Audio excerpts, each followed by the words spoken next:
എന്താണ് ഈ micro inverter എന്ന് പറഞ്ഞു കഴിഞ്ഞാൽ നമ്മൾ ഒരു നോർമലി ഉള്ള ഓൺ ഗ്രിഡ് ഇൻവെർട്ടേഴ്സ് ഒക്കെ സ്ട്രിങ് ഇൻവെർട്ടേഴ്സ് ആണ്. എന്ന് വെച്ചാൽ ഒരു കാറ്റഗറി ഓഫ് പാനൽസ് ഒന്നിച്ച് ഒരൊറ്റ ലൈനിലൂടെ സ്ട്രിങ് ചെയ്തിട്ട് ഒരു ഇൻവെർട്ടറിനകത്ത് കൊടുക്കുന്ന ഒരു സിസ്റ്റം. കിലോ വാട്ടിന് എത്ര പാനൽ വരിക?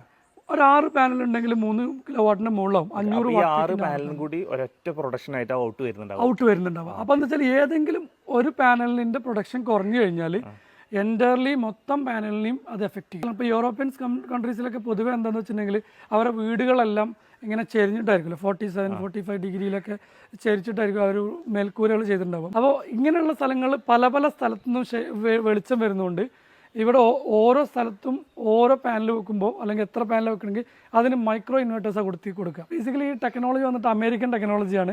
അപ്പം ഇതേ സംഭവം നമ്മുടെ ഇന്ത്യയിൽ ആവശ്യം വരുന്നത് വെച്ചാൽ ഇങ്ങനെ മരങ്ങളുടെ ഷെയ്ഡ്സ് കൂടുക, അല്ലെങ്കിൽ ഈ പറഞ്ഞ മാതിരി തന്നെ വീടിൻ്റെ